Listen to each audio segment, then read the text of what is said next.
Stanford University. It's my pleasure to introduce our guest speaker today, Dr. Philippe Golden, who is a research scientist at Stanford University. He's a clinical psychologist as well as the director of the clinically applied affective neuroscience laboratory. And that applied affective neuroscience means really trying to understand what's happening in the brain when we experience emotions as well as psychological disorders like anxiety, and can we apply our knowledge about how the brain works to relieve suffering. And that's some of what you're going to hear about today.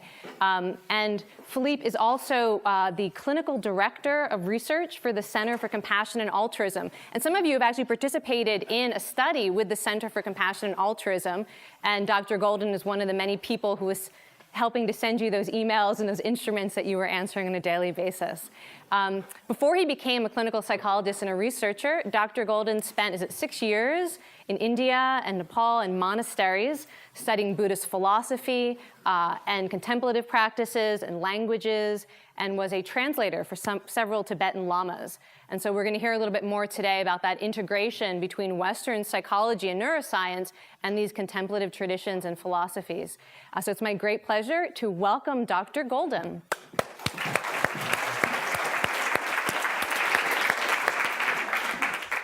Well, I'm already very impressed that you could do that without any notes and so forth. So we go way back. We're good friends. And I know that you're in very good hands. So first of all, can you hear me? In the back, in the front? Great. I will speak loudly, clearly.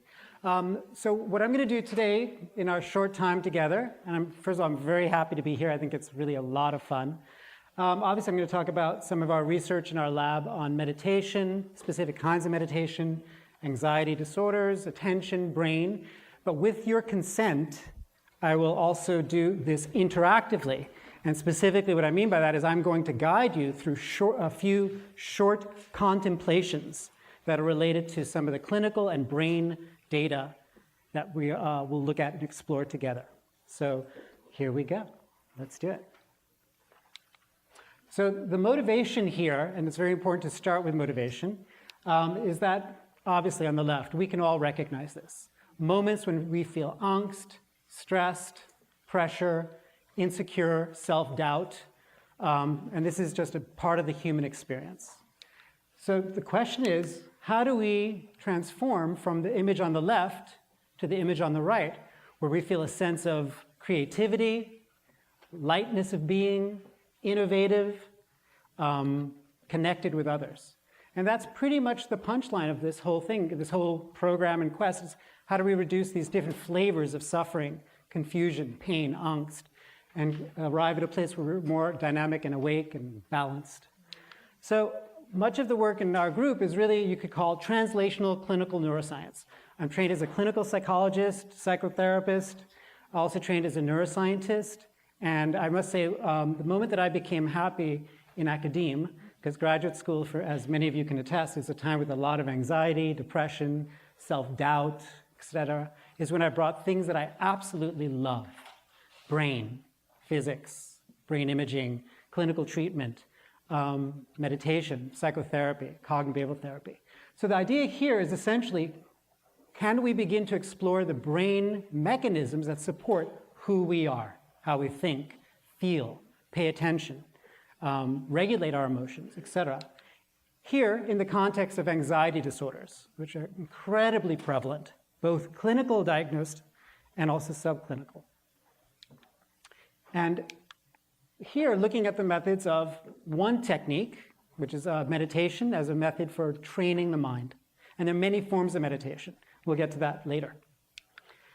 With the motivation to really understand the sources of suffering and to help people learn skills to reduce their suffering. So already I'm going to ask you to participate. So what I'd like you to do is just put your hands down, put your pens down, take a position of dignity in your own body, mind, right this moment, however that manifests in you. Just relax the muscles in the face, the neck, the shoulders. Find your breath. Bring your attention gradually to the sensation of your own breath. No need to control or change how you are breathing. You can have your eyes open or closed, but let your attention settle on the sensations that you experience with each inhalation and each exhalation as you breathe in and breathe out. Simply noticing the quality of your attention. Noticing when your mind drifts, bringing it back, when it's more focused, when it's more fuzzy. Simply noticing your own breath experience. Your own body and mind is the research laboratory. So in a moment, I'm going to speak certain sentences, beliefs, and I simply want you, as a scientist, right this moment, to notice what you feel in your body and mind as I speak.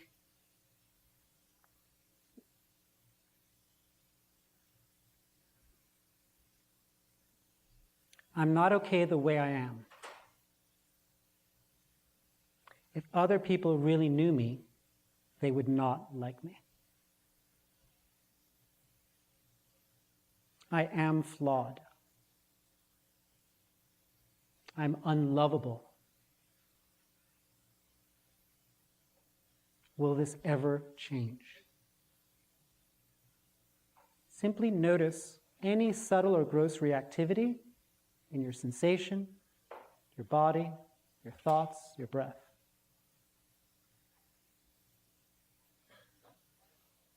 And now, as an inverse of that, simply relax your face, your muscles. Relax your mind. Simply release right this moment. And notice what that feels like in your own body-mind. Simple release. And now take 3 deep breaths and open your eyes.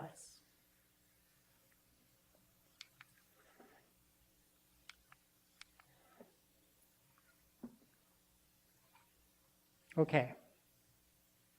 So throughout the day, our minds are fluctuating between many, many different mental states, and we'll talk about a few of them today. But here, essentially, there are times that the mind, my mind, is like a fly attracted to something sweet, and my feet get stuck on the honey. The sticky mind, the monkey mind, the sticky mind. And the idea is there are other states throughout the day where maybe, hopefully, you feel a sense of fluidity. You feel a sense of release.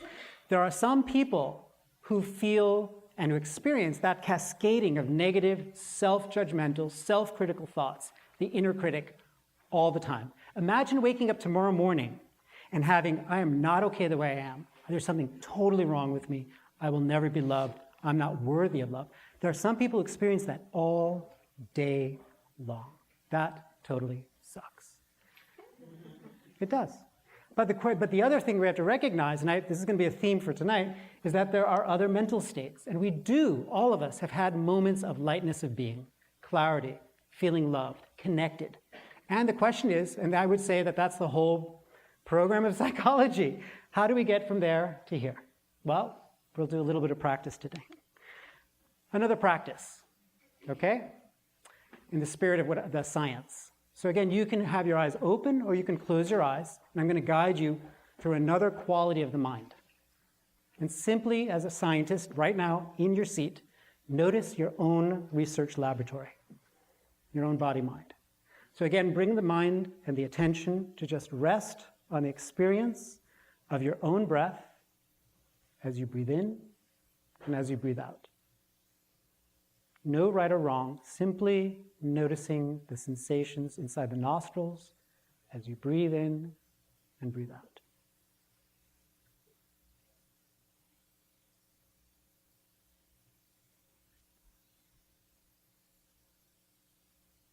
And now I'd like you to shift to, what do I need to do tomorrow? Who do I need to call? What email do I need to respond to? The mind is beginning to wander, future tripping, spinning on things that you have to do. And notice what it feels like for the mind to be pulled in that manner. And now bring your attention back to your breath, anchoring your attention on the breath. And I would like you to feel a sense of heaviness, fatigue, tiredness, fatigue in your body, lethargy, heaviness. Notice what that feels like. Now bring your attention back to your breath.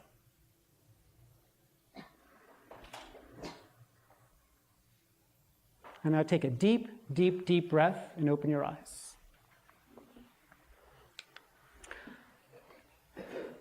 One of the great gurus of attention research, Michael Posner, up in Oregon, he and his team have actually worked out a really interesting model that I think is very helpful in trying to understand where is our mind shifting from moment to moment throughout the day. And this green bar in the center is where we want to be. And it behooves each of us to become incredibly familiar in our own body-mind with what does it feel like when I have a dynamic, balanced state of attention. Optimal.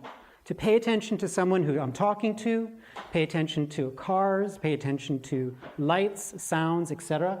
And when is my mind shifting into wandering mind, future tripping, past tripping, I call it soap opera mode, or when am I really shifting into fatigue, tiredness? And this is basically the whole practice. When am I imbalanced, and what does it feel like to be dynamically, optimally focused? So there are ways of training this, and I would suggest that paying attention, and you can just think about what it feels like when you're speaking about something important to you and someone pays attention genuinely, or they start drifting. I would suggest that paying attention is compassion. Paying attention is compassion. We know from brain science that paying attention, and I'm pointing right here intentionally, is the gateway to the whole prefrontal cortex. You can have MDs, PhDs, Nobel laureates, etc. But if you're not paying attention, that gateway to all those higher qualities, compassion, empathy, cognitive, emotion regulation, etc., you cannot access it. So attention is the basic ground for all the other higher order capacities. So the question is, and I want you to pay attention now because this is it. This is the punchline. Everything after this is gravy or unpacking. This is it. How do we get from the imbalanced state, emotionally, attentionally, to a state of mind where we are psychologically flexible, adaptive, responsive, and I would suggest even feeling a sense of freedom from moment to moment, not consumed with past and future or anxiety, depression, but present? Well, this is it. That's it. Just plant this seed in your mind, WD-40. One way, after all these great grants and research and blah, blah, blah, blah, blah, WD-40. What's one of the effects of mindfulness meditation? It's like if you've ever put a key in a lock and it's full of dirt and grit, you spray it with WD-40, and what happens? It loosens up the grit. And it makes it more pliable, flexible, smooth, so that you can actually access and make use of the innate qualities that we already have of paying attention, of experiencing emotion, of experiencing a healthy form of your own self.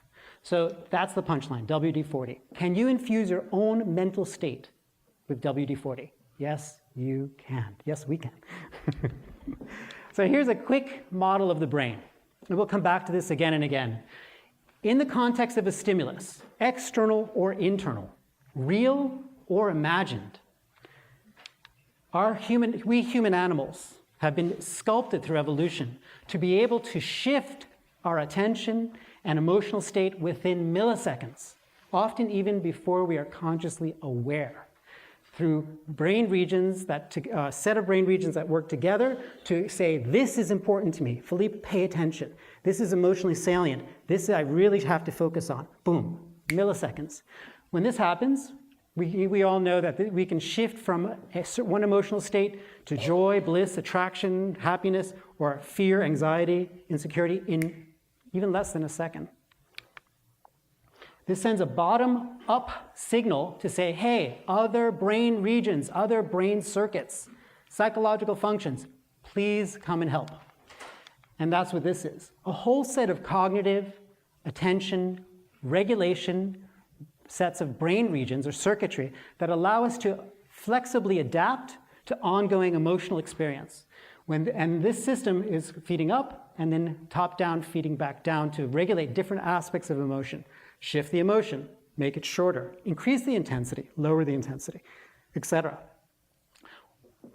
What's unique in human animals, as opposed to non-human primates, are the two little bubbles, self and language.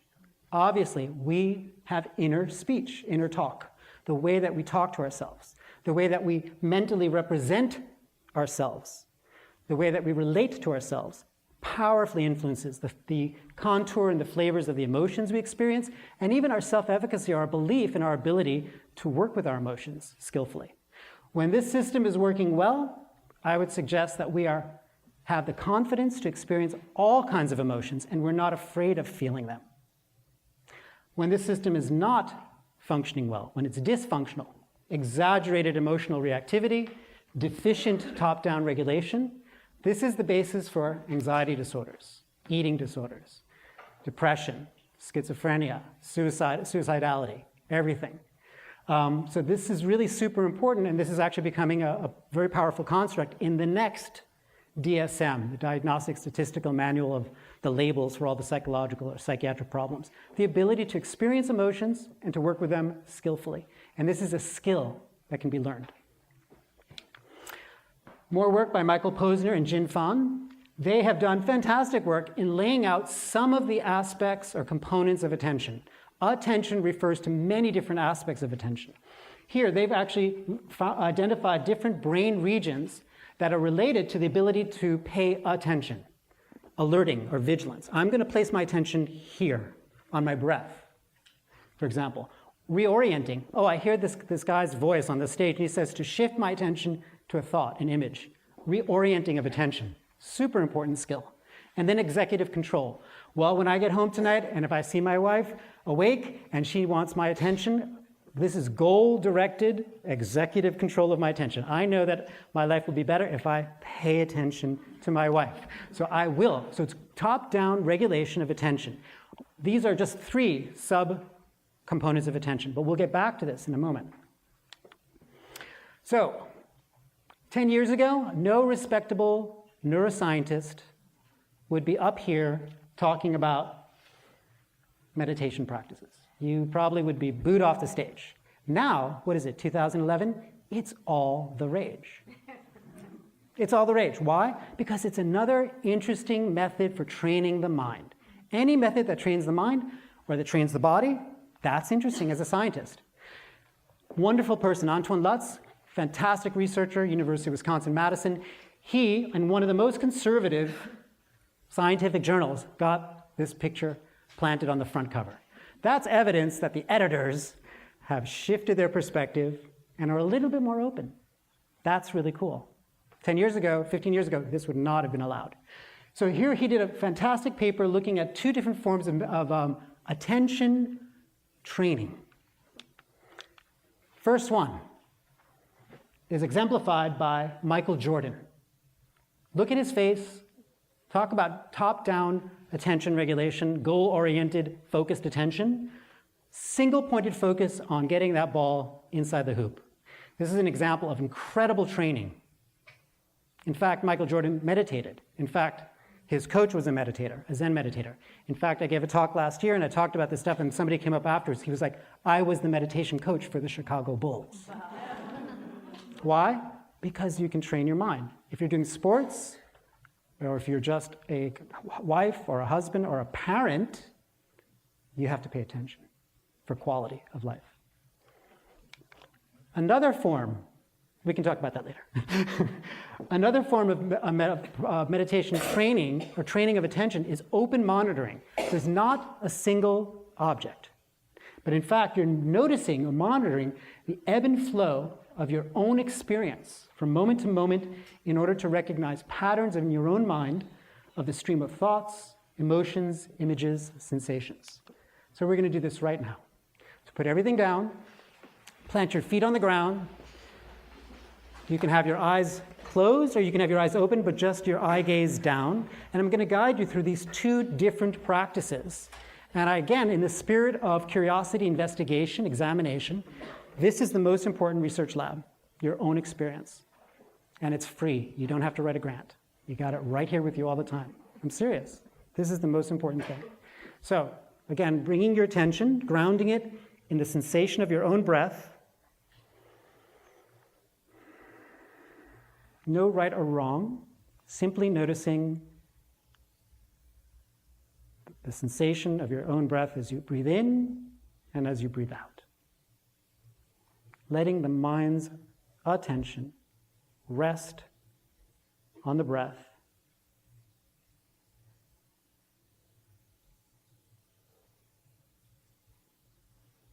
Noticing gross and subtle sensations and how they arise and change as you breathe in and breathe out. And see how clear, laser beam-like, you can focus your attention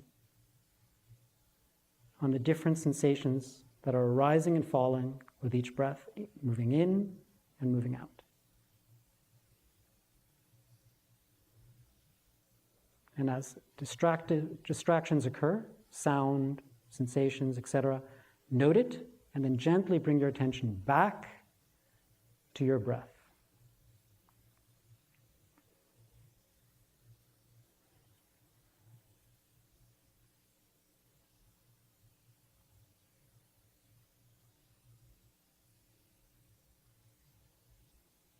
Notice the quality of your attention.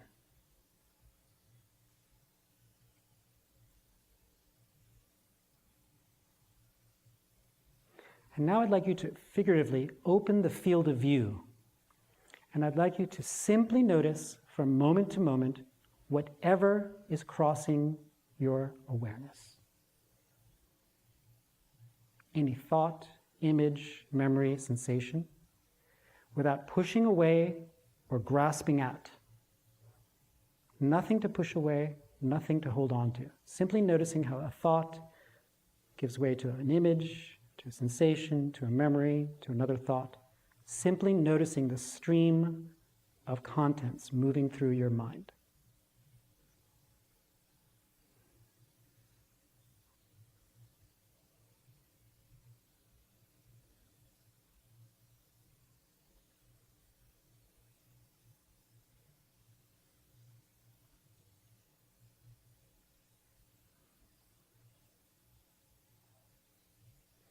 Okay, take a deep, deep, deep breath, and then open your eyes.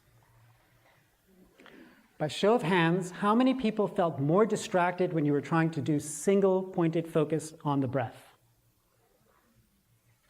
How many people felt more distracted when you were doing the open monitoring? Oh, interesting. Okay, usually it's the other way around, but this is to simply point out, and I'm sure you've heard about it, individual differences. We all have different predilections and capacities, and that's why there are many, many different methods. But these are two specific forms of training that literally have different neural circuits. And again, Michael Posner and Jin Fan have actually identified different subcomponents of attention and different aspects of neural circuitry that support the ability to pay attention in these two very different ways. So, let me just go back one. There are many types of meditation practice. The word meditation is gom in Tibetan, bhavna in Sanskrit, and it means to cultivate. To cultivate qualities in the mind, to cultivate, almost like planting a seed in a field and cultivating, being patient, tending to, and noticing the qualities arising of qualities of the mind, and also cultivating an understanding of what are the mental processes that are functioning in your own mind.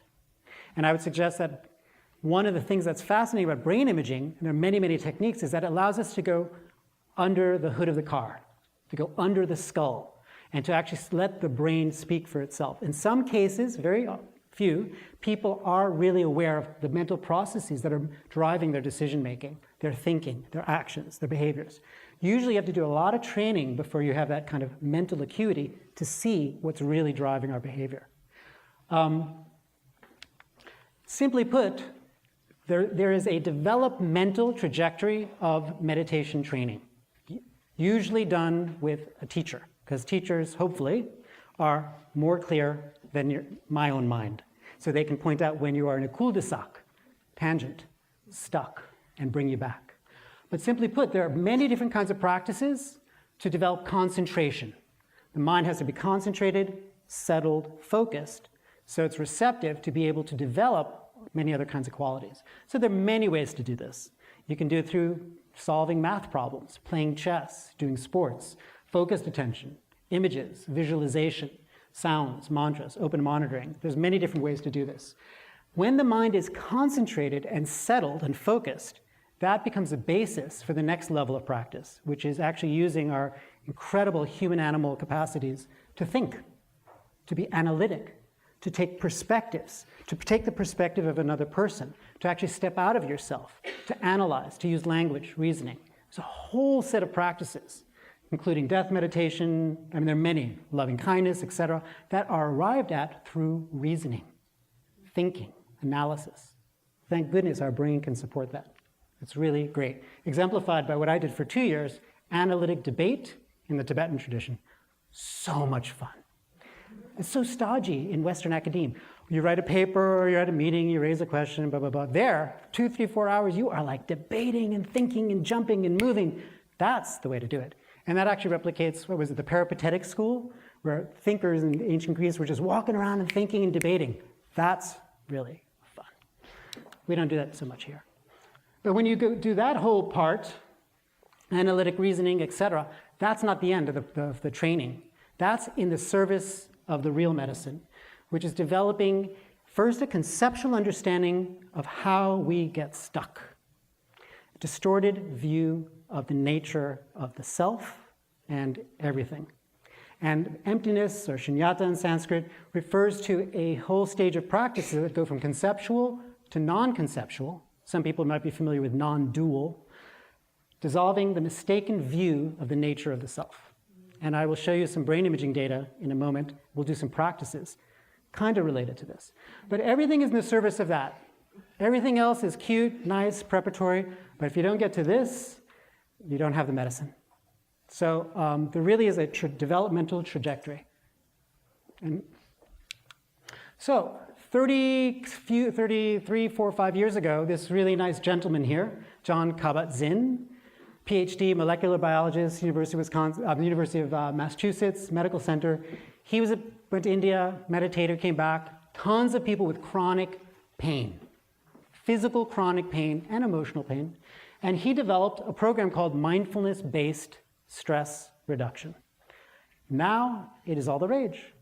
It is accepted in almost many, at least on the West Coast and East Coast, medical centers, clinics, hospitals offer it. Incredibly low cost, very effective for lots of things. And he really put this together, and it's become an explosion. And it's really helpful. Totally secular, not religious, not spiritual, boom, boom, boom. But the word mindfulness, mindfulness-based stress reduction. Mindfulness is sati or smriti in Sanskrit and Pali, and it has many different meanings. Mindfulness is not the best translation, but it means the quality of the mind that's able to adhere and focus in some contexts. In other contexts, it has to do with remembering to come back. Remembering to come back. So it has many different definitions, but here's what he's offered. Paying attention in a particular way. The psychology translation, some of it is here. Paying attention, alerting, training these different capacities of attention, blah, blah, blah. Doing it on purpose with a specific intention or motivation. Some research has actually found that the intention to train your mind influences how quickly you can train your mind and how much you actually develop. In the present moment, meaning experiential approach. The number one emotion regulation technique is avoidance. What do we do most of the, we had a little meter on our head. What are we doing most of the time, every day? Avoiding. It's easy and it's so freaking reinforcing. Think about it. Avoid. I'm not going to do it. Boom, boom, boom. It's so easy. So that's the number one emotion regulation. This is the opposite. This is avoiding, avoiding. Try practicing that for 10 minutes for a day. Avoiding, avoiding. Staying in the experience as opposed to checking out, moving away, shutting off, yelling, screaming, turning off. This is really not trivial and it's not easy to do. And this is the hardest part for Westerners, doing this in a non-judgmental, non-self-deprecating manner. Really, really, who here has not had a negative thought about themselves today? You don't have to raise your hands. Really, think about it. This is really the curse of Western culture. We have such poor low self-esteem, even people who are Stanford professors. That's another insidious part of our brain. The part that allows us to create and think and imagine also thinks and imagines that I suck. That's horrible. That's sad. The inverse is an attitude of openness, curiosity, investigation, not assuming that I know the way it is. So I said this MBSR, Mindfulness-Based Stress Reduction Program. How many people here have done an MBSR course? Okay, a few. Really cheap. It's like $200, $300. Kaiser offers it everywhere on the West Coast. It's really interesting training. You don't even have to have any problems. Just go and do it. It's really, your partners will be happy. It's a hodgepodge. There's formal meditation practice, like breath-focused, body scan, attention shifting, cultivating loving kindness, formal meditation practice. And then equally important are the informal practices, momentary pauses. So right now, don't change anything. Just bring your attention to the next breath that you have. That's it. Informal practice. Meaningful pause. You develop the muscle of paying attention to your own experience even for 3 seconds and 5 seconds. And you do it many times a day. That literally develops the muscle of paying attention. Not difficult to do and very important. Now, there's a whole other component which is equally powerful, which is the Hatha Yoga. I don't know if Kelly has talked about it here, but physical yoga, which obviously contains mental training and spiritual training. How many people here practice yoga a little bit? We are in California. Yoga is the physical instantiation of everything we've just been talking about. And it's incredible just to notice the asymmetries. All right, moving along, just to make this graphic. You could put a meter on my head. The question is, how much of the time am I actually in the present? How much of the time am I future tripping? Oh, I've got to do this, I've got to do that. It hasn't even happened yet. I'm totally freaking out about it. Wake up 3 in the morning. Oh my gosh, I got to. Past tripping. Oh my gosh, I said something stupid. So that's actually anxiety and depression. In general, anxiety is about totally worrying about something that hasn't even happened yet. Phobia. Depression is worrying about something that's already happened. It's done. And then, unfortunately, we swim in that. So this is just to say, doing a self-assessment. Where are you? So, social anxiety disorder, caveat. I worked with Murray Steen, psychiatrist, down at UC San Diego. When I first worked with him, I was like, social anxiety, what's that? What are you talking about? This is shyness. It's no problem. I didn't believe in it, to be totally honest. And then slowly, the more that I sat with people, the more I began to appreciate it. And it's a very interesting problem because people can look so well. Models, Linda Ronstadt, sports superstar athletes, Stanford professors. You get just an inch under the hood, there's a lot of suffering, doubt, confusion, pain, loneliness. Loneliness is the key feature. Distorted self-view and a deep sense of loneliness. So I became interested in it. Huge lifetime prevalence. About 12% of adults in the United States, Europe, etc., will experience some social anxiety. Maybe not the severe, because it exists on a continuum. 4th most common psychiatric condition or psychological problem after what? Depression. Major depression, substance alcohol abuse, and specific phobias. Fear of blood, fear of elevators, heights, etc. 4th most common problem in the DSM. Early onset. You talk to people, they're like, yeah, 8, 9, 10, 11, 12, I knew that I was really inhibited, shy. I felt different from everybody else. And that's a problem because if you look at the trajectory of problems, social anxiety precedes and is a risk factor for the subsequent development of other anxiety disorders major depression, and of course I'm going to drink and take drugs because I don't like going to parties or dating or going to, you know. So all of these problems have underneath, not in all cases, social anxiety. Very, very common, very infrequently assessed, and very infrequently treated. So we did a study. We just finished several studies, but here's one. A randomized control trial or clinical trial where we took people with social anxiety, randomly assigned them to mindfulness-based stress reduction, small group, or aerobic exercise, my favorite form of emotion regulation. And we gave them 2 months plus of training, and then we assessed them again, then we followed them up. And here's an important punchline. We found in this particular study for people with social anxiety, adults, the more that during the mindfulness training, the more that you practiced mindfulness, the more the reduction in your social anxiety, a dose effect. You don't always find this, but this suggests that there's an association of more practice, greater reduction in social anxiety symptoms. That's promising. Don't trust one study. You need many, many different studies to see that it's really something important. Brain. Well, these are one of the tools that we use. Functional magnetic resonance imaging. The physics behind MRI are stunningly exquisite, elegant, beautiful. If you ever get a chance, it's so beautiful. It's amazing that human beings can imagine thinking right here, a set of ideas and images, and then create this machine that allows you to visualize what's happening in the brain without harming it and without drugs. It's incredible. It's just a bunch of people's thoughts that created this. So I love this tool. So I use it all the time. It is noisy. It's going to get better in the future.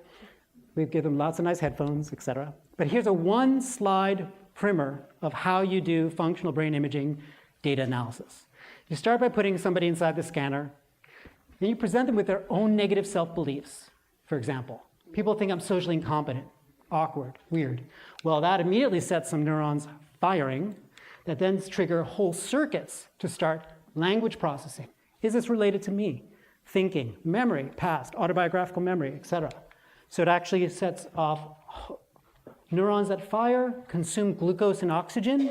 The neurons say, hey, send more fuel, send more oxygen and glucose. So you start getting cerebral blood flow, blood volume, and hemoglobin being delivered to the site where neurons are firing. So right now when you're looking at a face, there's the fusiform face area. That's firing right now, and more blood flow is going to that area. Boom. Then a lot of statistics, and then you make these color maps that show intensity of activity in different brain regions, and then you begin being the neurofunctional detective. How does this relate to anxiety, to meditation, to psychological capacities of emotion, thinking, paying attention? So we already saw that this is a simplified but very helpful set of functions, and there are many more functions, that where we can begin to say, well, how would a training influence these different psychological systems that are instantiated in our brains? Well, some brain data. Here, this is reacting to your own negative self-beliefs versus neutral statements. Post minus pre. And the blue here is sitting in a place called the amygdala, which I'm sure you've heard about. One region that's important for emotional awareness, emotion detection. This is important to me. It generates an emotion. The blue here in adults with social anxiety, pre to post mindfulness training, blue means that that's decreased in activity compared to baseline when reacting to your own negative self-beliefs. So some neural evidence that mindfulness training is influencing part of the emotional reactivity system. So I'd mentioned that we've already had a whole set of brain regions that have been previously identified by great work, looking at different aspects of attention regulation. Punchline. Again, what are the brain regions that are doing the regulating when I'm looking at my negative self-beliefs?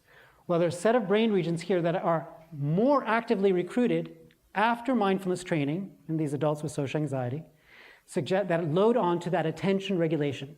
Recruitment of brain regions that support the ability of attentional engagement, focused, not avoiding. If I had avoided, those would not be recruited.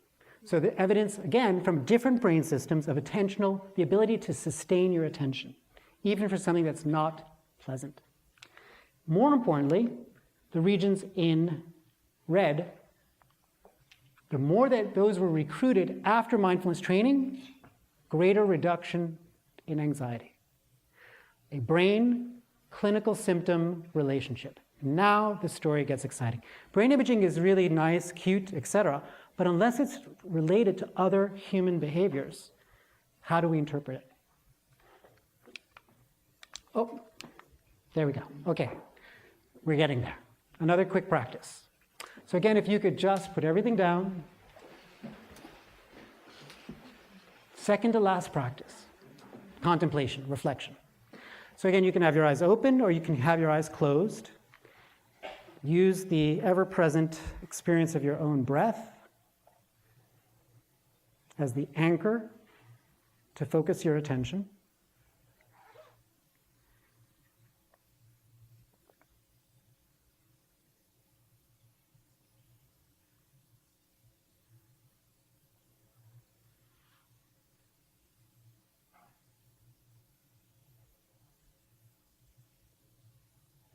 And what I'd like you to do now is to bring to mind, to literally see in your mind's eye, an image of yourself when you were about 4 or 5 years old. And what I'd like you to notice in your mind is what adjectives arise when I ask you, what are the qualities of this person? How would you describe this person's qualities? What adjectives arise in your mind?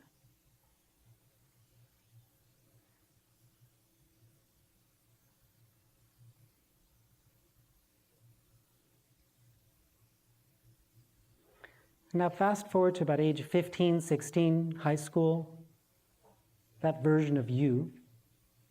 Who is that person? What are his or her qualities?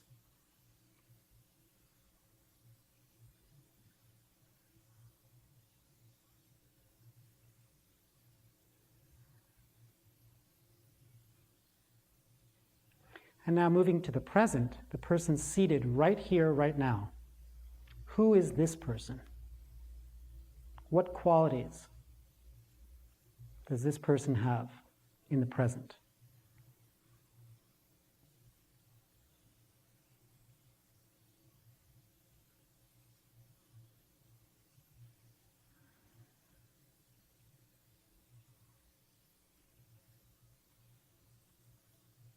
And now moving 10 years into the future, generate an image of yourself 10 years from now. Who is that version of the self? What are his or her qualities? How would you describe that person's qualities 10 years into the future?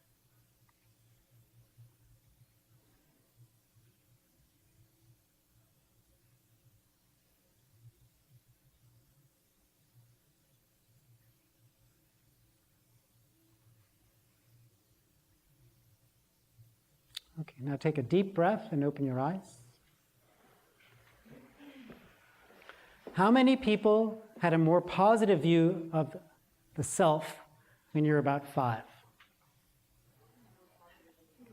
How many people had a more positive view of yourself about 15? The present version of you? The future version of you? Individual differences. This is really interesting. This is what we deal with in psychotherapy. Versions of the self. Not that anyone is more valid or real. So this is the circuit that you were just exercising. Wonderful research. Again, 10, 15 years ago, no respectable neuroscientist would talk about the self. What are you talking about? Get off the stage. Now, again, this is all the rage. There are so many studies. And what's really been interesting is there's a set of midline structures, brain regions, that literally support what you were just doing now. Conceptual, self-focused attention. Conceptual self-view. The mental representation of me, past, present, future. This ventral medial, dorsal medial prefrontal cortex, posterior cingulate precuneus. So reliable. Brain imaging is so cool because just in minutes, you see this beautiful, beautiful circuit. But what's cool is this is conceptual sense of self. which suggests that are there other modes of self-referential processing, self-focused processing, that are not conceptual? And in fact, this conceptual or narrative sense of self is very much the basis of understanding who we are, our story, past, present, future-oriented, past, future-oriented, fixed self-concept, very much connected with rumination. But there are other ways of relating to the self, experiential or embodied sense of self, that actually are triggered or supported by different brain circuits that have to do with anterior insula, the visceral experience of this body, somatosensory, all physical, visceral sense of self. And in fact, there are probably many modes of self, and we haven't done this research, but probably from moment to moment to moment, we are shifting through many different modes of self-processing that we're not even aware of. And that when we get stuck in certain ones, like conceptual self, negative self-view, rumination, doubt, depression, boom. So one part of the flexibility is actually having these multiple modes which are already built into the brain, into our psychology, and literally having that fluidity. Very simple task. We lie you in the scan, put you in the scanner, and we give you a cue. Just, is the word in all uppercase letters? Yes, no. Is it positively valenced or emotion word? Does the word describe me? Then we give you a string of words, adjectives. Incredibly simple, 3-4 minutes, you get this great brain activity. Be you a healthy control, non-anxious, non-depressed, social phobic, you see very clear activation in these 3 brain regions in the black circles. Very robust effect. And here what you see is that from pre to post mindfulness training in the adults with social anxiety, we actually see a reduction, black, in negative self-view. Very interesting. This self-report. Increase in positive self-view. And now we've replicated this in another study. So, but mostly just the reduction in negative. So one of the aspects of mindfulness might be influencing a habitual pattern of grasping or viewing the self as negative, in a negative light, and beginning to let go of that. The other things that we see, again, blue meaning a reduction in brain activity from baseline to post-mindfulness in brain regions that are related to language, linguistic processing, conceptual self-view, cognitive reappraisal, or cognitive attempts to control experience. Reduction in all of that, which suggests that really it's more of this attentional engagement and reduction, and actually other groups have found this too. You turn off your prefrontal cortex momentarily. You turn on brain regions that have to do with attentional engagement. So the brain can show this to us in a way that people could not self-report. So in summary, in the context of threat or a negative stimulus, real or imagined, your own negative self-belief or someone's facial expression, we see that the effects of mindfulness are that emotional reactivity goes down, both in the brain and self-report. The ability to pay attention and to regulate attention goes up. Conceptual self-view goes down, and specifically negative self-view. And even the use of language when asked to regulate your emotion is quelled, suggesting that mindfulness meditation training, at least in these adults with social anxiety, really changes how these different brain systems are functioning. Back to our WD-40 as the punchline. And now one last component, compassion. So I'm going to do this very quickly. I can do this in 5 minutes. Last, contemplation. So again, if you could just rest your eyes or close them, bring your attention to your breath.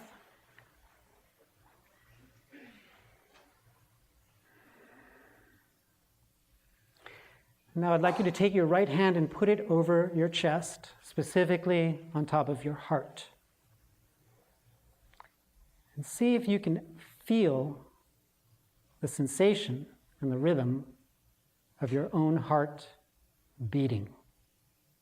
Take time to literally feel your own heart right this moment. Slow down and feel your heart.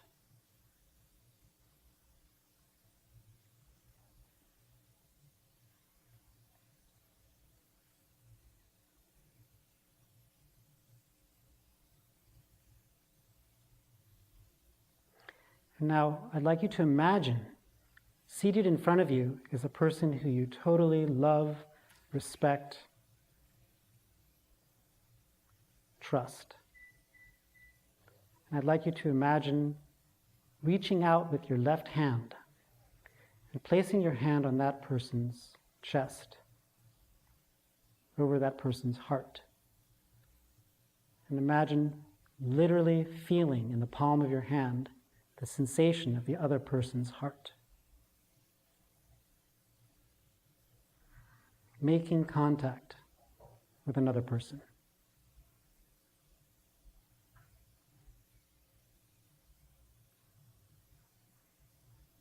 And just considering that just like me, this person wishes to be cared for, to be loved, to be respected. Just like me.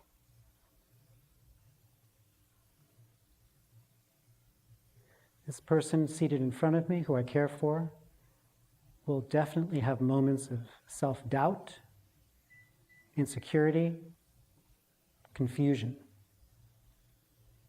Just like me.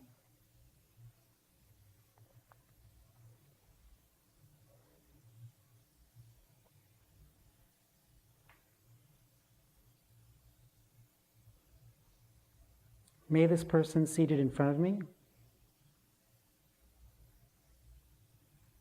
develop the skills, the insights, the clarity to be well, to be kind, to be caring, to be loved, just like me.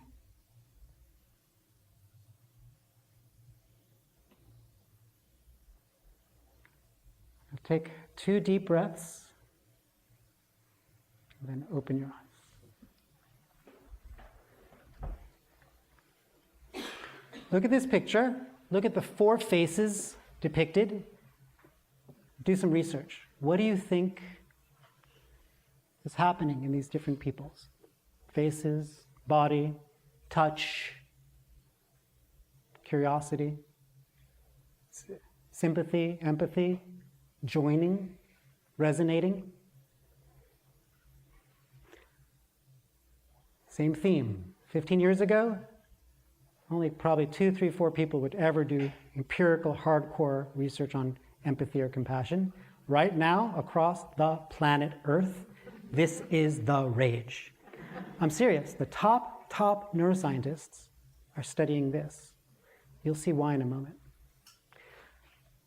Compassion does not mean being angelic. If that was the case, I would fail every day. You cannot set the bar so high such that we fail and we don't even try. It does not mean to sprout wings and become an angel.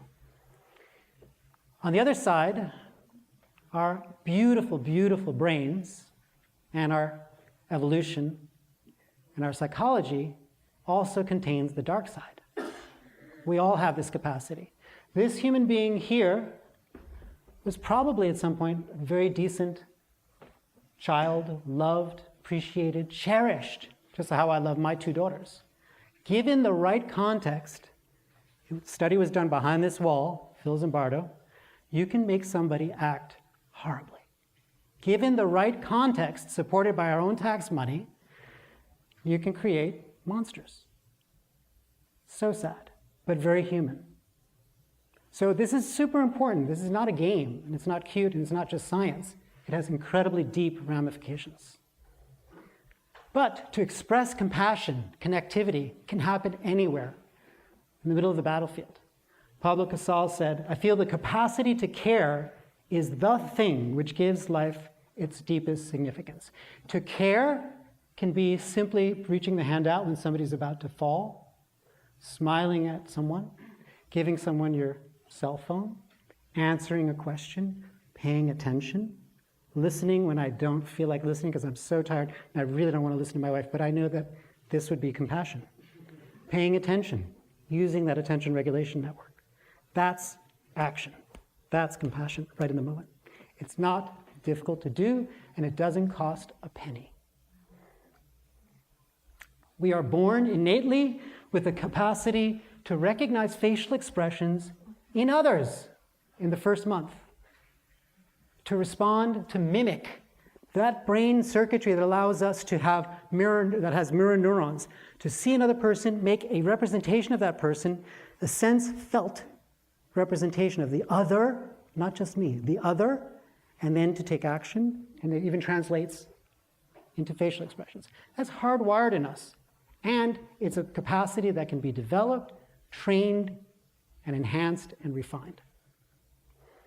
And wonderful work, Tanya Singer, one of the preeminent neuroscientists. This is her whole thing, studying what are the parts of the brain that work together to feel what a pain in another, physical or emotional, to actually take the perspective of the other. We already have this. She's actually, and many others, are working on literally delineating what are the neural bases of these capacities that make us beautifully human, and how much can it be trained. So, as long as the Dalai Lama said, love and compassion are necessities, not luxuries. Without them, in this more and more everyday interconnected world, where you do something tonight and it impacts people 5,000 miles away, because we are incredibly interconnected now.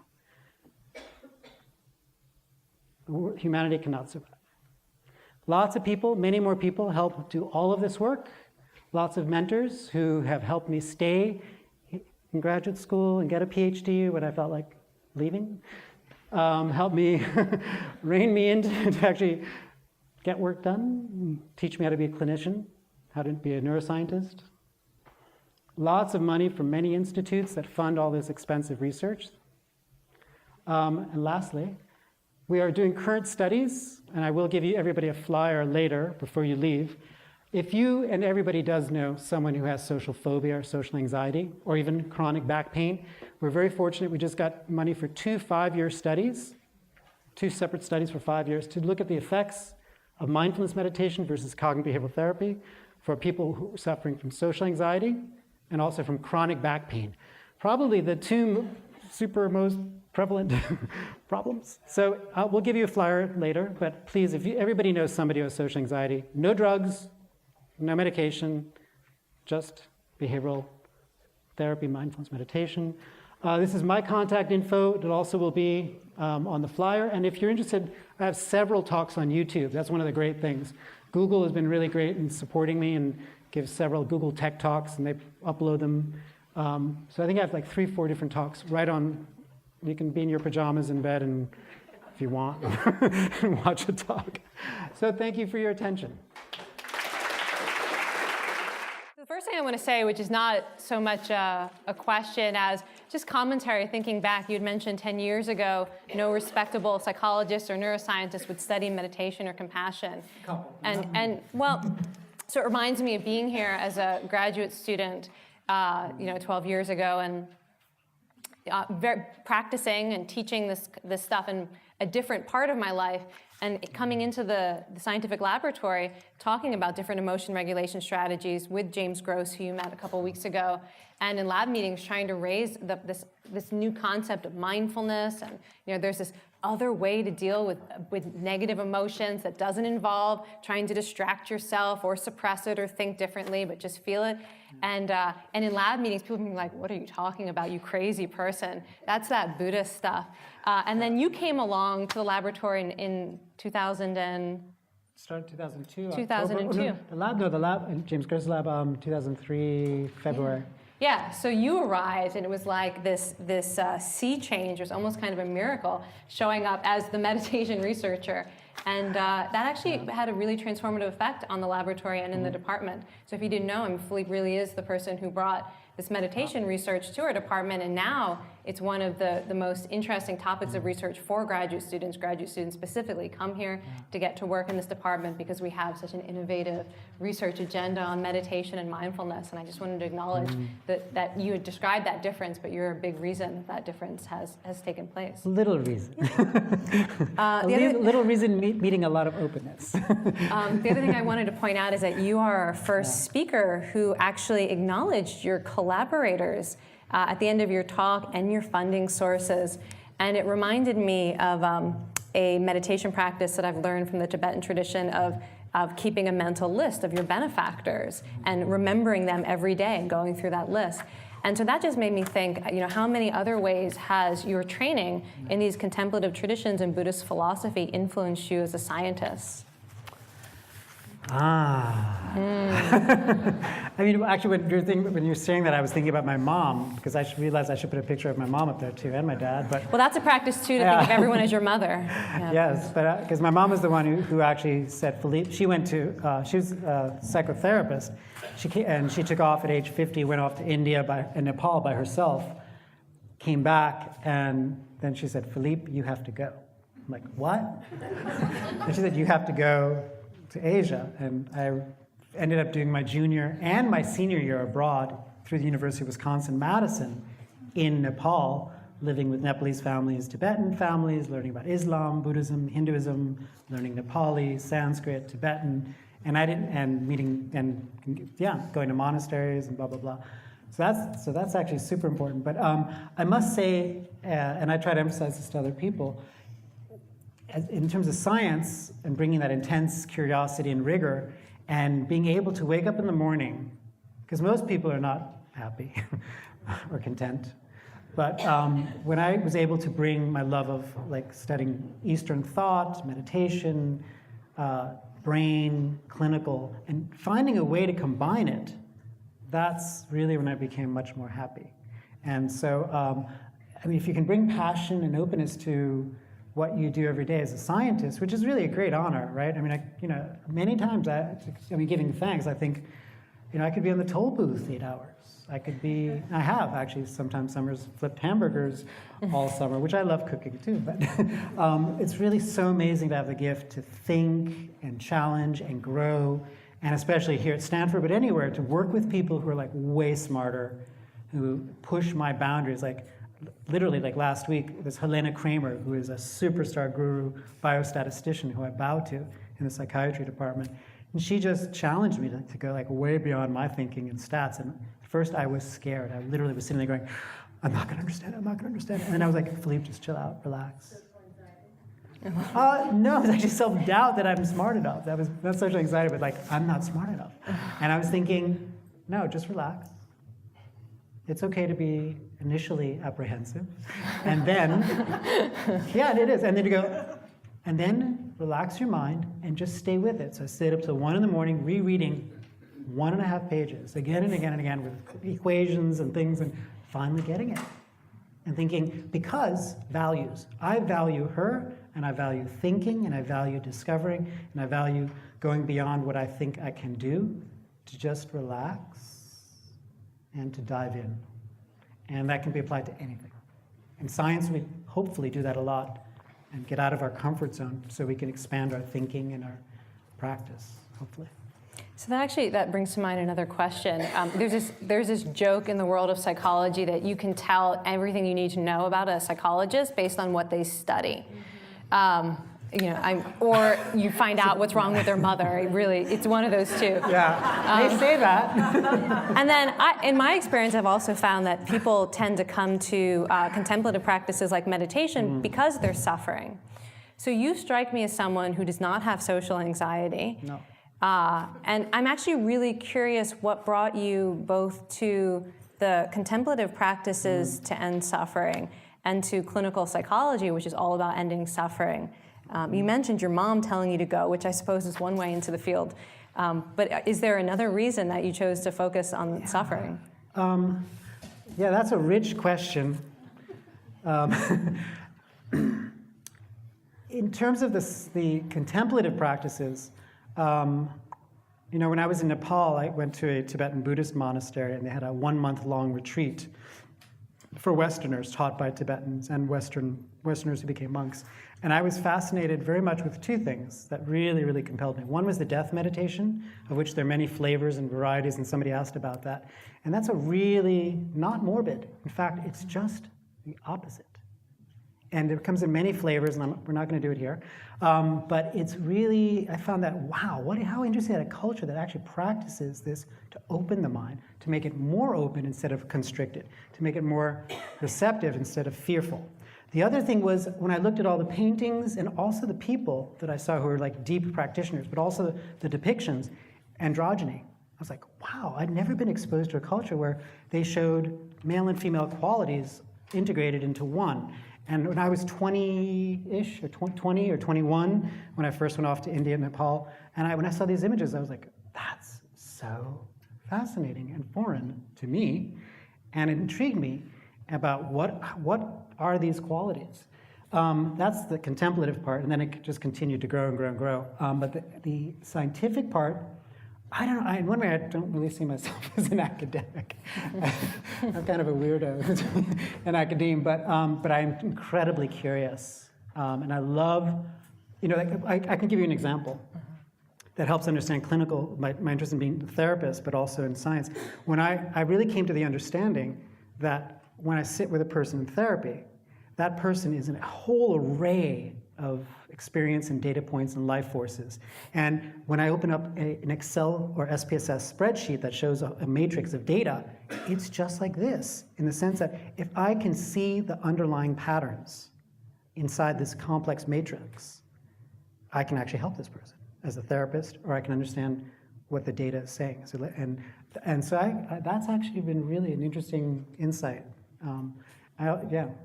Interesting. Yeah. So your sense of curiosity, viewing us all as a set of data points, that is a first, or matrix, I think. With lots of data and relationships. Yeah. And we are. Our brains are picking up billions of pieces of data every single moment. My brain's only consciously aware of a tiny little bit, thank goodness. But that's happening all the time. And well, this idea that you mentioned in your talk that one of the most helpful things we can do is to treat our own minds and bodies as a laboratory, and that we can investigate what's happening, and we can also try new things and see what the effects are. That strikes me as being both profoundly how to think like a psychologist and also Buddhist. And so thank you for sharing that point of view. Yeah, I mean, we set up behavioral experiments to help all of us, to see, well, what am I actually doing? How am I responding? Imagine waking up tomorrow morning, right? We have the hippocampus that allows us to maintain a sense of, to remember that we are ourselves, like me, I'm Philippe. How about if I woke up tomorrow morning, totally intact, and for some reason, for 2 days, my hippocampus was not functioning, and I forgot who I am? I can still function, but wasn't that wild that a sense of self is embedded in the brain to maintain order and reasoning? But that can be temporarily, certain drugs and things, or even just, So it's actually quite fascinating to experiment and to think, does this laboratory work? And if you can figure this out, then you have more compassion for other people who are figuring it out. Presumably not doing brain surgery to remove our hippocampus, though. Right, let's not do that. Yeah. It's unnecessary. Mindfulness meditation of body and breath is probably a better way to deconstruct the conceptual self than removing your hippocampus. Okay, I wanted to ask you one last thing before I turn it over to them. You do work bringing mindfulness to a lot of different settings, not just the laboratory and not just the therapy. You teach kids, you teach families, which may be even better than teaching just the kids. And you also teach mindfulness at Google and in the workplace. And in prison. And in prisons. We have a prison study. And I know that a lot of people here are especially interested in bringing this to kids and families. So I was hoping you could say a little bit about that. Yes. We did a study with 8 to 12-year-olds and their moms and dads together, doing a mindfulness-based stress reduction. This was done with Amy Saltzman, a mindfulness teacher, and other people. And it was really fascinating. It's my favorite study in the sense that instead of an individual person, we're actually, the unit of the whole family was the focus. And we used audio tapes, et cetera, and how do you infuse mindfulness as a family practice? So instead of turning the TV on, maybe the whole family sits for 1 minute. Maybe before the bathtub, before homework, before bed, before a difficult conversation. How does a family literally infuse that sensibility of mindfulness, curiosity, openness, dropping habitual patterns, and experimenting on a family level? I think it's amazing, and I think there's tremendous interest in all of that. Can you give an example of how you would explain that to like a 7-year-old? Yeah, and I go back to Amy Saltzman. She talks about the still, quiet place inside. So you can talk about, how like a beaver or an animal that floats, just floating on the water effortlessly, or a bubble from soap, just floating with the wind. And many visual imagery is actually very helpful, I think, especially with kids.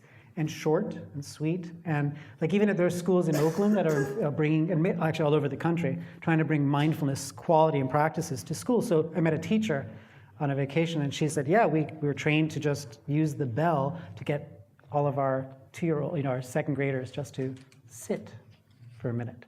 And so they come back from recess, they come back from lunch, boing, and the kids just sit. Making that a practice and in introducing that as something that's even possible. Then also in the prison, we have studies where we're doing motion regulation training in a separate, as one arm. Another arm is 10-day silent, although they're probably not too silent, the Vipassana meditation retreat, meditating all day for like 10 hours. Really amazing. This is a high security, maximum security prison with killers, and these guys are doing it in Alabama, and it's really impressive. So there's no place that is not a basis for practicing. Anytime, anywhere, in the toilet, anywhere. It's just a quality.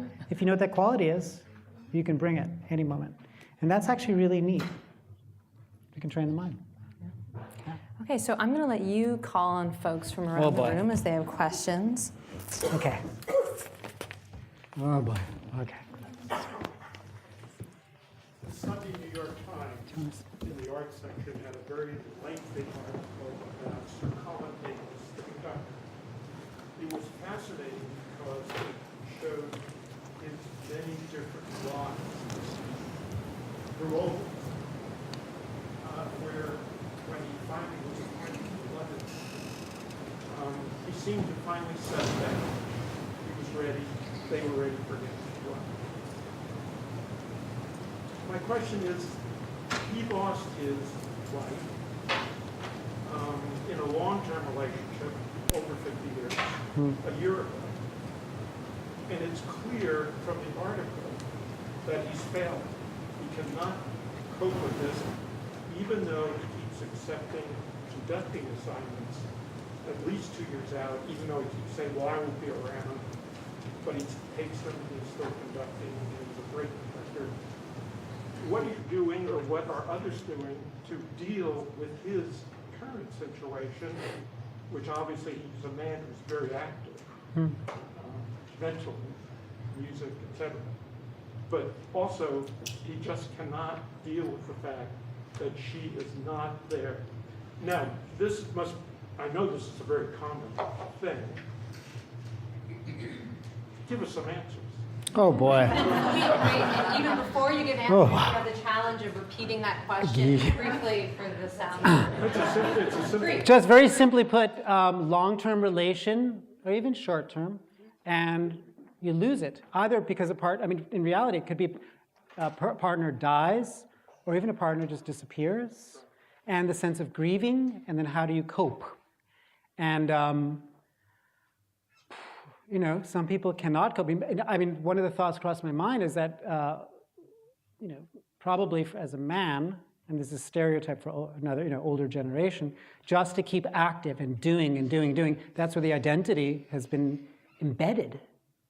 And maybe if I stopped conducting or stopped working, like that's why lots of people can't retire, because they have no other view of self other than themselves as that.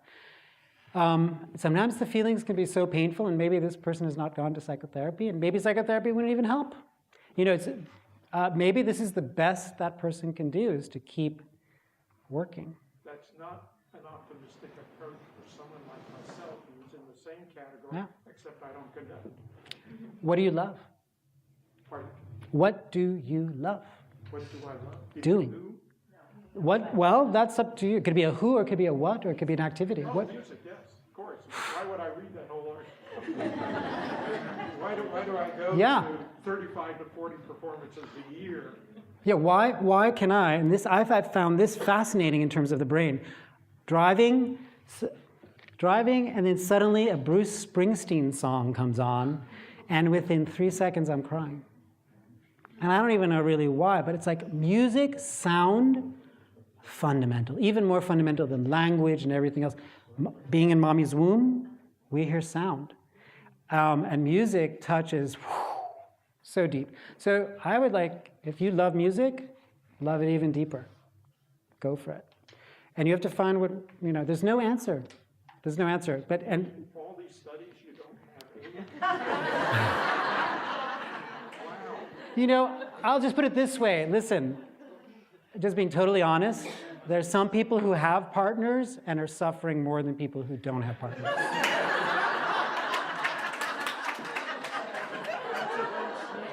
No, it's not sneaky. It's actually totally honest. It's not sneaky. The thing is that, as much as we rely on each other, we all, 50 years from now, chances are not one of us will be alive on this planet.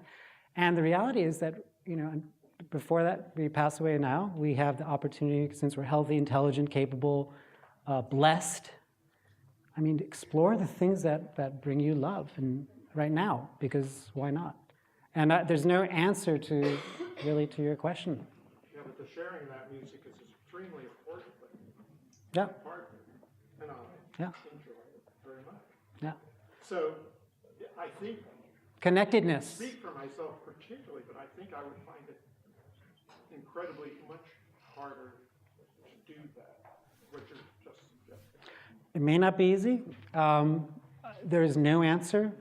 I have your dress on. I still won't have an answer. There are many things that we can't answer per se outside of ourselves.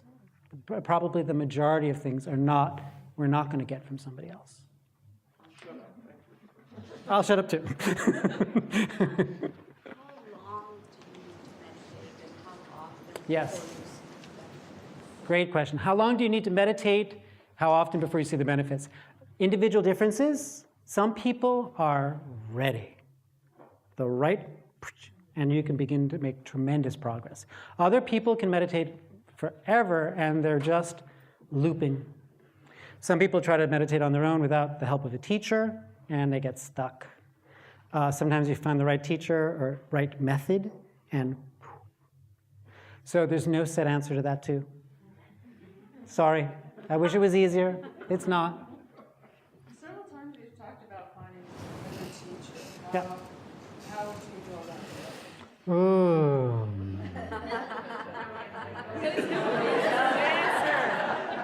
Give me the answer.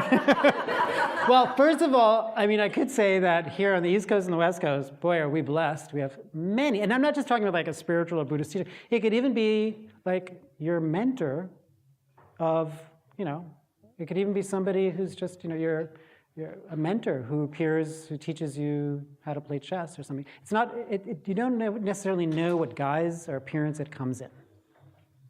For a concrete example, the San Francisco Chronicle wrote an article about a toll taker on the Golden Gate Bridge, on the San Francisco side, obviously.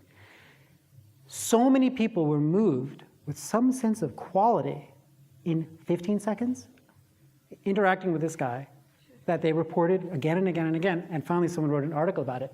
So you never know who actually carries quality. And if your sensors are open, you might feel it. Doesn't have to, you never know, but you have to be open to it. But there are people who are, yeah.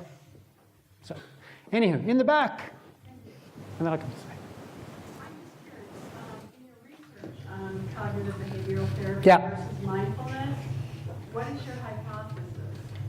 Oh, for the current study. So we did I didn't talk about, we just finished a 5-year study of individual cognitive behavioral therapy for social anxiety versus a weightless control, brain imaging, blah, blah, blah, blah. I didn't talk about that at all. We're doing a new study now where people are randomized to group cognitive behavioral therapy, group mindfulness, and a weightless control. We know that those things work. Our main question is, for whom does a specific training work? Can we predict that? And also, what are the mechanisms that are changing when a person benefits from a certain training? Specifically, we do have a hypothesis about that mindfulness meditation training might influence attention regulation circuits more so than cognitive therapy. Cognitive therapy will probably impact cognitive regulation circuits more so than mindfulness. But that's the question. Then we let the data speak. But we're interested in mechanisms, predictors, and looking at long-term response, 1 year post-training completion. Can we actually predict who will be better a year after training? Okay. In your studies about reducing anxiety by meditation practice, did you do in people who were clinically anxious? I mean, it really, I say this because when I've been very, very anxious, I cannot meditate. I have to be kind of down Yeah. in bed. I'm just interested in what you found about that. Yeah, in the same way that a person who has major depression may actually benefit from taking an SSRI or an antidepressant, reducing some of the symptoms, and then being ready to make use of psychotherapy. Similarly, there are certain levels of anxiety where, I may just benefit from going out and hugging a tree. Forget about sitting down and meditating. Meditation is not a cure-all. And again, there are many forms of meditation, right? Some are not just seated meditation. And the mind has to be ready, pliable, to benefit from. So in fact, in certain states of mind, the best thing might be to go out and call a friend and go to the movies, go have a nice glass of wine, go for a walk up in the hills, chill, be in nature, see animals. Yeah. And this gets back to creativity, psychological flexibility, WD-40.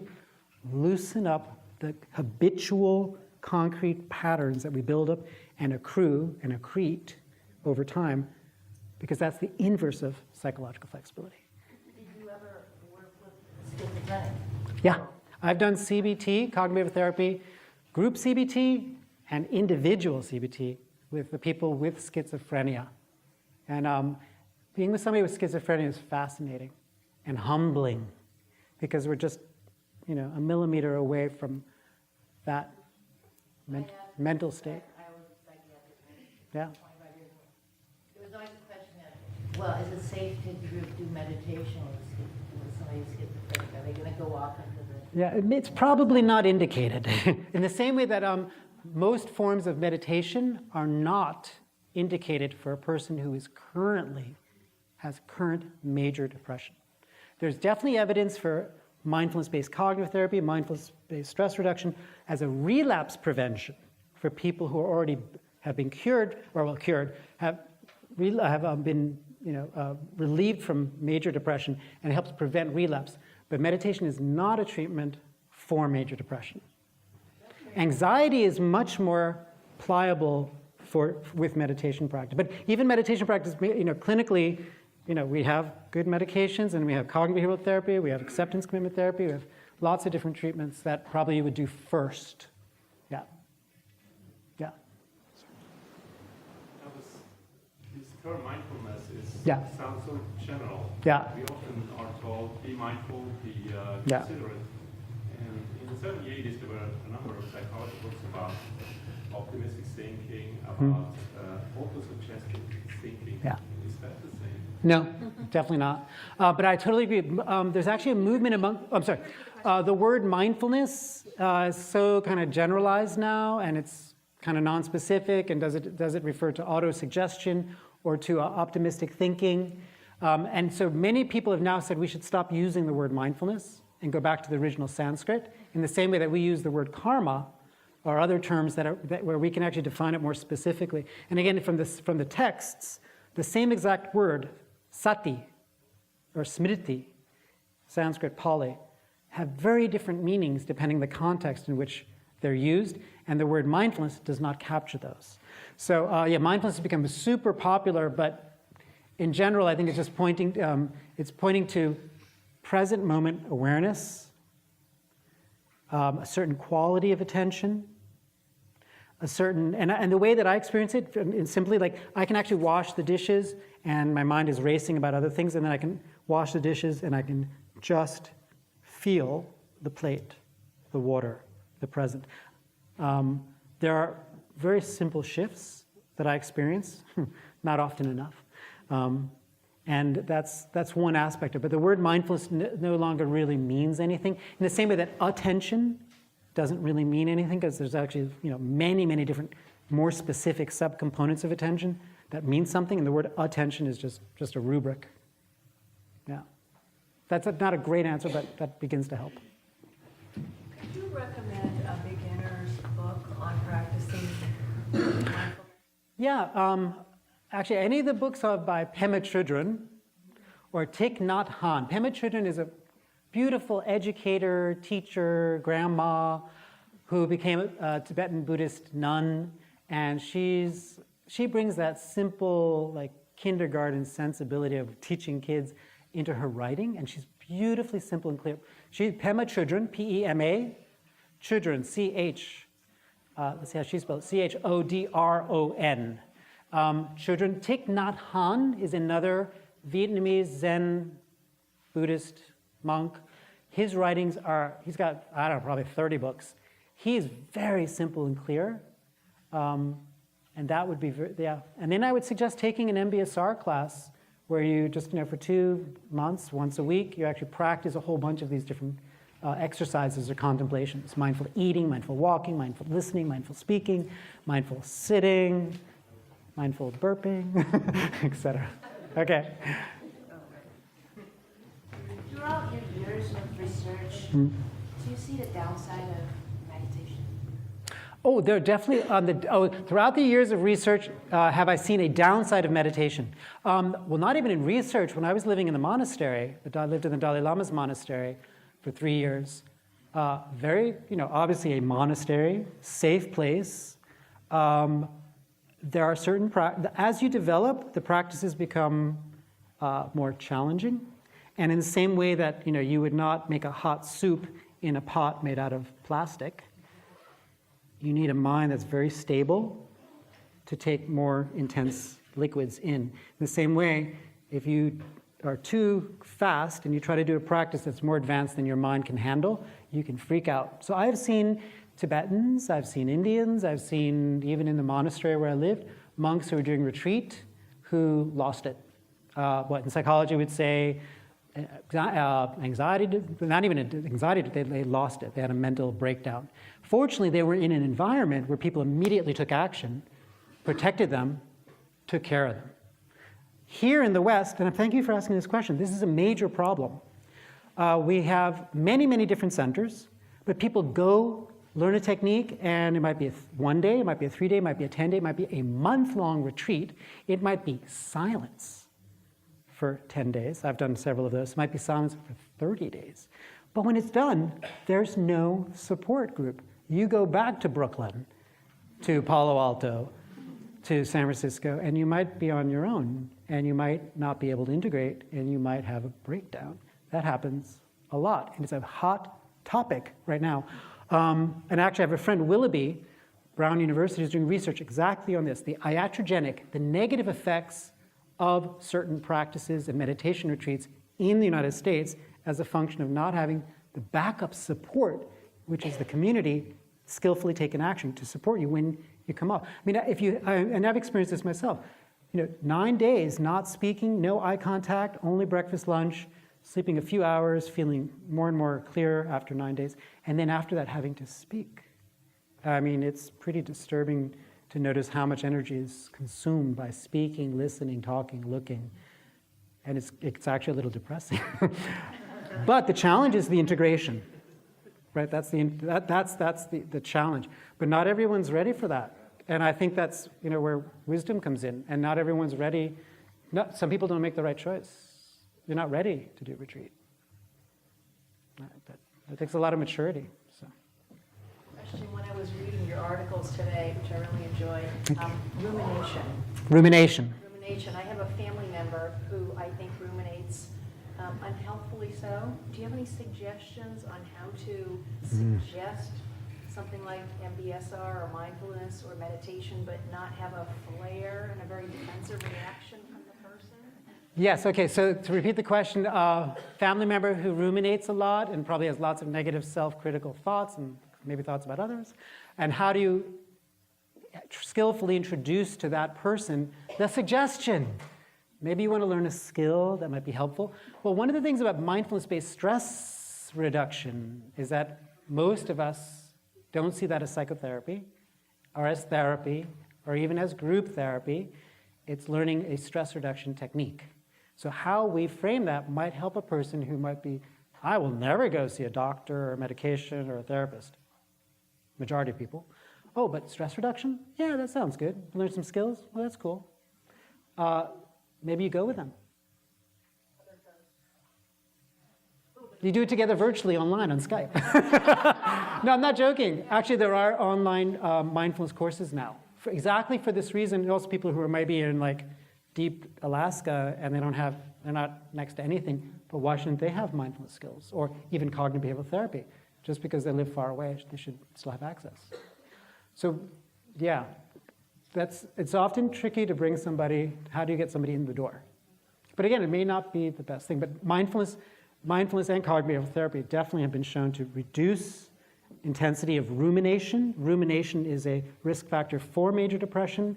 When you are depressed, rumination exacerbates or maintains and also predicts relapse. So rumination, intense rumination is it's worth reducing.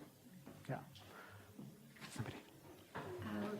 Am I right that they've tried this with prison populations? Yes. Very successfully? Have they tried this, meaning I guess different kinds of meditation trainings in prison populations? Yes. Alan Marlott, he died just recently. Superstar, another great guru hero of clinical psychology, clinical science. He did this tremendous work in prisons in Seattle with mindfulness-based mindfulness and vipassana in prisons. And you think about it, I mean, just like right now, basically, like we're free. You can walk out the door, we can do whatever we want. Imagine being locked up. I can't even imagine that. And being surrounded by hostility and anger and shame and hurt 24/7. And to then have an opportunity to go to the gym and just sit and meditate and relinquish some of that self-hatred and other hatred. So that can be super powerful. There's also a whole other side, which is that imagine you're the warden of a prison. You mean you're going to take 30 of my guys and have them sit in silence for 10 days and not bother anybody and not get into fights and be quiet and still and you don't have to pay for that? Oh my gosh, there's no medication or tools? That's pretty amazing. That's actually something that as prison populations and wardens become more open, it's a great tool. It's already being done in India, and there's several good films. The chief of police, former chief of police in New Delhi, forgetting the film, there's a whole movie about how she got thousands of prisoners in prisons outside of New Delhi. And then also there's the Dhamma brothers about the about the Alabama prison where I'm doing the research. Yeah, doing time. Yeah. So yes, these can be incredibly, helpful. Yeah. Okay. I'm wondering about emotional regulation. Yep. And avoiding. So I want to understand more. Is it to then feel what you're experiencing? For instance, as an example, if there's violence, like the picture you showed there about Iraq and the prison, if you're hit with that again and again, don't you naturally try to protect yourself? And so I want to understand what you're saying. Is it good to let that, to not avoid it and to completely experience it, but keep your mind on the present in some way? How is that therapeutic and helpful? And this will be your last answer. So Okay, so big question. The picture of the female US soldier holding a human being like an animal on a leash, and the whole idea of emotion regulation, and that I mentioned that part of this is we often avoid, and that part of it might be avoiding, which means leaning in as opposed to shutting off, becoming numb. But on the other hand, when you're faced with a lot of stuff, it is protective to shut off. So context is important. Think of therapists who are sitting with, be it soldiers or just civilians who have trauma every day. They need a lot of help in regulating their emotions. So this comes back actually to empathy. Empathic concern for others. Empathy We have modules in the brain that allow me to develop a sense of what you're feeling and what the world is like from your shoes. Cognitive perspective taking and even physical, visceral, emotional sense of what you feel. Plus the clear recognition that that's your emotion. That's your reality. I'm here. I can resonate, sympathize, even feel a little bit. But if I don't have the clear boundary, then you have empathy fatigue. There's no such thing as compassion fatigue, and I'll tell you why in a minute. Empathy fatigue. And so actually we're doing a study.